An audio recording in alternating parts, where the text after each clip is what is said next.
Patay sa pamamaril ang isa na namang opisyal ng barangay sa harap mismo ng kanya anak sa Maynila. Saksi, si Mark Salazar. Nitong Martes, bandang alas 11 ng gabi, naglalakad pa uwi si Kagawad Stella Sky Lim at ang 11 taong gulang niyang anak sa barangay 393 sa Quiapo, Maynila. Nang may riding in tandem na sumunod sa kanila.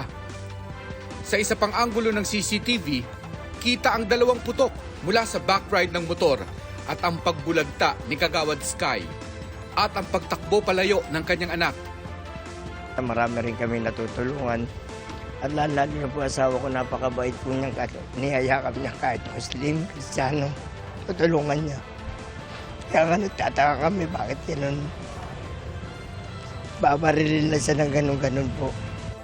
Hindi pa nagbibigay ng detalye ang Manila Police District sa kasong ito. Pero ayon sa asawa ng biktima, may dinampot na raw ang pulis na isang suspect at politika ang tinitingnang motibo.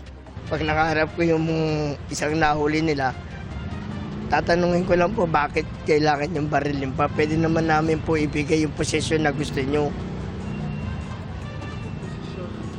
Yung pagiging kagawad po, kung gusto nila, di pwede naman namin bitawan eh. Mabilis ang pangyayari para mamukhaan ng anak ng biktima ang mga suspect. Mas inaalala ngayon ang trauma sa bata nang nasaksihan niyang krimen.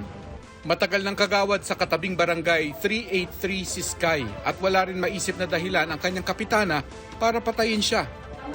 Isa sa masipag ko yung kagawad kasi actually nung una-unang tumakbo ang asawa ko, majority sila.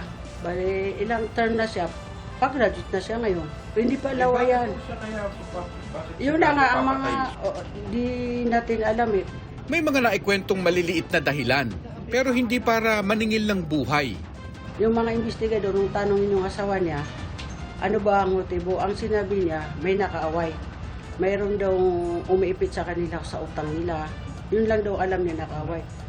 May nakalitan sila sa parking. Para sa GMA Integrated News, ako si Mark Salazar.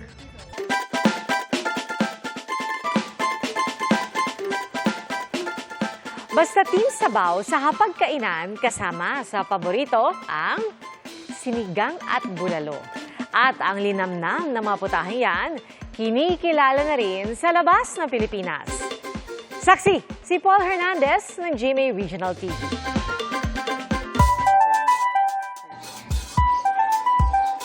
Kung isa ka sa mga Pinoy na mahilig humigop ng sabaw, nag-uumapaw na kilig ang hatid ng sabaw ng sinigang.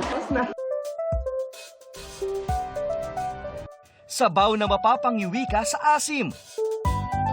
At pinapartner sa baboy, bangus, hipon, beef o manok. Ang linamnam ng sinigang kinilalang pang world class. Nasa 17th spot ang sinigang at 38th spot ang sinigang na baboy. Sa top 50 best soup in the world ng online food guide The Taste Atlas. Pang 37 naman ang isa sa mga traditional Filipino soup na patok tuwing rainy season, ang bulalo. Napakagandang po sa atin na makilala, special na sabaw ng ating bansa. Pero ano nga ba ang nagpapasarap sa bulalo at sinigang na nagugustuhan ng mga Pilipino at dayuhan? Yung sabaw. Yung baboy, siyempre siya yung nagpapalasa sa sabaw. Yung part ng baboy, lalo na pag may mga taba-taba. Tinanong din namin ang mga kapuso online. Sagot ng isa, karne raw ang nagpapasarap sa bulalo habang mga gulay para sa sinigang. Buto-buto naman daw ang nagpapasarap dito, sabi ng isa pa. Meron ding nagsabing mas sumasarap ang bulalo at sinigang kapag maulan ang panahon. Sagot naman ng isa, ang secret ingredient talaga, passion ng nagluluto. Para sa GMA Integrated News, ako si Paul Hernandez ng GMA Regional TV, ang inyong saksi. Nagngangalit na naman ang Mount Etna sa Italy. Muli itong nagliwanag sa gabi dahil sa pagbuga ng lava at abo. Isinara muna ang kalapit na international airport kaya maraming flight ang kanselado o na-divert. Ang Etna na nasa isla ng Sicily ang pinakamataas at isa sa mga pinakaaktibong bulkan sa Europa. Naglabas ng malarawan at video ang tagapagsalita ng Philippine Coast Guard para ipakita ang kasangga ng China Coast Guard ang mga tauhan ng mga Chinese maritime militia vessel na nakaangkla malapit sa Escoda Shoal. Ang kay Commodore J. Tariela, PCG spokesperson for the West Philippine Sea, pagdating ng mga tauhan ng CCG Vessel 5303, hindi sila nag-inspeksyon sa mga militia vessel. Sa halip, nakihalubilo at nakipagsalo-salo pa raw sila. Malinaw raw na walang formal na boarding procedure na nangyari para questionin ang pananatili roon ng mga militia vessel kahit hindi naman nangingisda. Indikasyon daw itong kinikilala ng CCG na katuwang nila ang maritime militia sa operasyon nila, lalo na sa panghihimasok sa exclusive economic zones ng iba pang bansa sa South China Sea.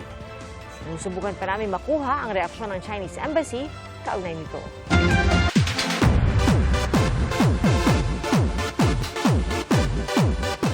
Iniimbestigahan ng mga otoridad sa Spain ang anilay hindi otorisadong music video shoot doon ni pop star Katy Perry.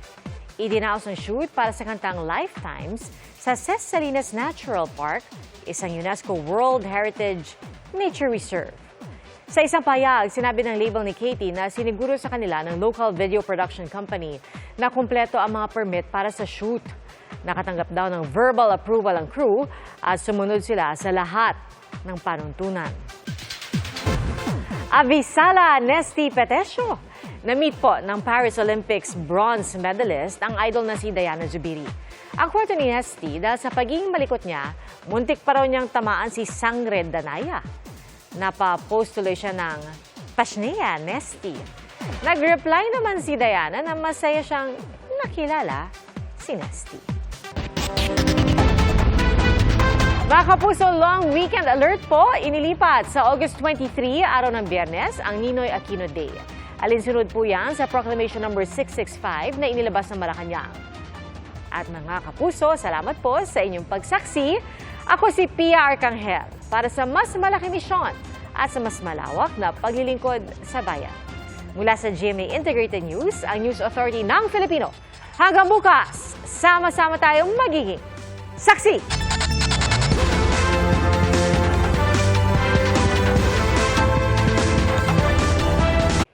Mga kapuso, sama-sama tayong maging saksi. Mag-subscribe sa GMA Integrated News sa YouTube at para sa mga kapuso abroad, samahan niyo kami sa GMA Pinoy TV at sa www.gmanews.tv.